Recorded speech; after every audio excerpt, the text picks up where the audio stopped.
Semangat pagi, salam sehat untuk kita semua. Pada kesempatan kali ini, saya akan membawakan materi terkait tata bunyi dan macam bunyi bahasa. Poin-poin yang akan saya sampaikan diantaranya, apa itu fonem, alofon, dan grafem? Apa itu morfem, alomorf, dan kata dasar? Apa itu morfofonemik, dan apa itu afiks serta jenis-jenisnya? Pada dasarnya, setiap bahasa diwujudkan oleh adanya bunyi. Selaras dengan itu, bunyi adalah sesuatu yang berperan dalam kehidupan berbahasa. Dalam hal ini, dikenal istilah fonem, alofon, dan grafem. Fonem adalah satuan terkecil bahasa yang membedakan bentuk dan makna kata. Dalam teknik penulisan, fonem digambarkan dengan dua garis miring. Contoh dari fonem adalah huruf K dan G yang memiliki bunyi berbeda, di mana bisa membedakan makna sebuah kata. K pada kata cakar, bila menjadi fonem G akan menjadi cagar. Maknanya jadi berbeda, bukan? Selanjutnya, alofon. Alofon adalah variasi bentuk pelafalan fonem, berdasarkan posisinya di dalam kata. Contohnya, fonem E, yang memiliki berbagai alofon dengan penulisan huruf yang bermacam-macam. Pun demikian pada pelafalannya. Contohnya, macam alofon huruf E ada yang berbentuk seperti schwa, yang berwujud seperti huruf E terbalik, lalu epsilon, yang menyerupai angka 3 terbalik, dan lain sebagainya. Terakhir adalah grafem.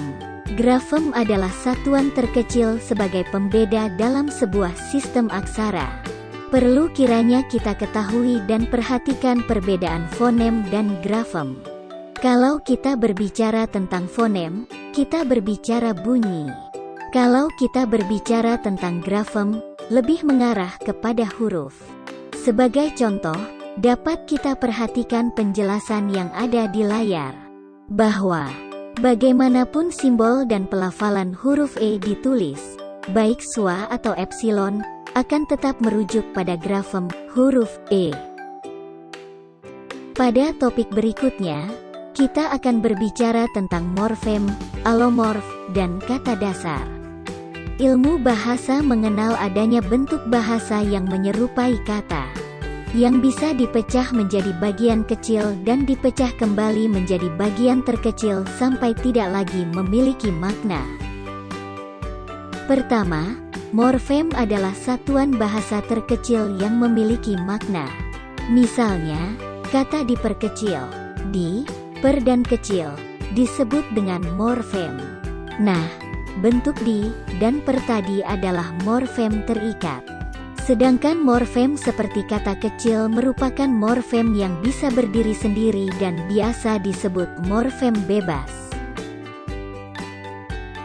Selanjutnya adalah alomorf. Alomorf adalah variasi bentuk morfem akibat lingkungan yang dimasukinya.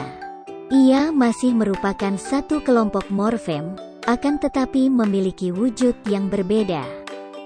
Dalam bahasa Indonesia, me merupakan morfem yang memiliki 6 alomorf, yaitu me itu sendiri, men, men, mem, meng, dan menge, di mana ke-6 alomorf tersebut adalah himpunan dari morfem me itu sendiri.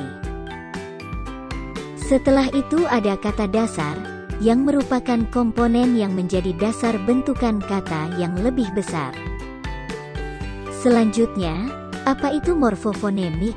Morfofonemik merupakan proses perubahan bentuk yang dijadikan pijakan oleh jenis fonem atau morfem ketika menggabungkan diri.